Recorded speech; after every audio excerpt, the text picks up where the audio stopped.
আপনি কি সারাদিন দুর্বল অনুভব করেন, অল্প কাজে ক্লান্ত হয়ে পড়েন? অনেকেই এমন অবস্থায় ফিলওয়েল গোল্ড খাওয়ার কথা ভাবেন, কিন্তু প্রশ্ন হলো ফিলওয়েল গোল্ড কি সত্যি দুর্বলতা দূর করে, নাকি এটি শুধু একটি সাধারণ ভিটামিন? আজকের এই ভিডিওতে সহজ ভাষায় জানাবো ফিলওয়েল গোল্ড এর কাজ, উপকারিতা, কারা খেতে পারবেন এবং কি কি সতর্কতা মেনে চলতে হবে। তাই ভিডিওটি শেষ পর্যন্ত দেখুন। ফিলওয়েল গোল্ড একটি মাল্টিভিটামিন ও মাল্টিরেল সাপ্লিমেন্ট। এতে শরীরের জন্য প্রয়োজনীয় বিভিন্ন ভিটামিন ও মিনারেল থাকে, যা শরীরে পুষ্টি ঘাটতি পূরণে সাহায্য করতে পারে। যদি শরীরের ভিটামিন বা মিনারেলের ঘাটতির কারণে দুর্বলতা থাকে, তাহলে চিকিৎসার পরামর্শ অনুযায়ী ফিলওয়েল গোল্ড উপকার হতে পারে। তবে এটি কোনো জাদুকরী ওষুধ নয়, সব ধরনের দুর্বলতা যে সমাধান করবে তা নয়। কি কি উপকার হতে পারে এই ফিলওয়েল গোল্ড খেলে? ফিলওয়েল গোল্ড সঠিকভাবে ব্যবহার করলে কিছু কিছু ক্ষেত্রে এটি উপকার পাওয়া যেতে পারে ভালো। শরীরে ভিটামিন ও মিনারেলের ঘাটতি পূরণে সাহায্য করতে পারে।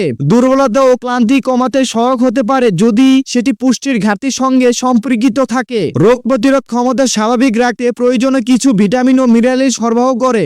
দৈনন্দিন পুষ্টির ঘাটতি পূরণে সহায়তা করতে পারে, বিশেষ করে যাদের খাদ্য অভ্যাস সুষম নয়। তবে মনে রাখবেন, শুধুমাত্র ফিলওয়েল গোল্ড খেলেই যে শরীরে শক্তিশালী হয়ে যাবে এমন কিন্তু নিশ্চিত থাকে না। কারা কারা খেতে পারেন? প্রাপ্তবয়স্কদের জন্য এই ফিলওয়েল গোল্ড। ফিলওয়েল গোল্ড অবশ্যই চিকিৎসা পরামর্শ অনুযায়ী খাওয়ার নিয়ম। তবে অবশ্যই আমি এটি সাধারণভাবে আপনাকে বলছি যে এটি খাওয়ার নিয়ম কি। অবশ্যই একটি করে ট্যাবলেট আপনি একদিনে খেতে পারেন, তবে অবশ্যই চিকিৎসার পরামর্শ অনুযায়ী। সতর্কতা, ফিলওয়েল গোল্ড কখনোই চিকিৎসার পরামর্শ ছাড়া অতিরিক্ত খাবেন না। এটি খাওয়ার বিকল্প নয়। সবসময় সুষম খাওয়ার পর্যন্ত পানি, নিয়মিত ঘুম ও ব্যায়াম সঙ্গে ব্যবহার করলে ভালো ফলাফল পাওয়ার সম্ভাবনা বেশি। যদি দীর্ঘদিন ধরে দুর্বলতা থাকে, ওজন কমে যায়, জ্বর থাকে বা অন্যান্য কোনো সমস্যা থাকে, তাহলে অবশ্যই চিকিৎসার পরামর্শ নিয়ে তারপরে এই ফিলওয়েল গোল্ড আপনি খেতে পারেন। যদি আমার এই ভিডিও আপনাদের কাছে ভালো লাগে, তবে অবশ্যই ভিডিওটিকে লাইক করে এবং আমাদের এই চ্যানেলটিকে সাবস্ক্রাইব করুন। আসসালামু আলাইকুম।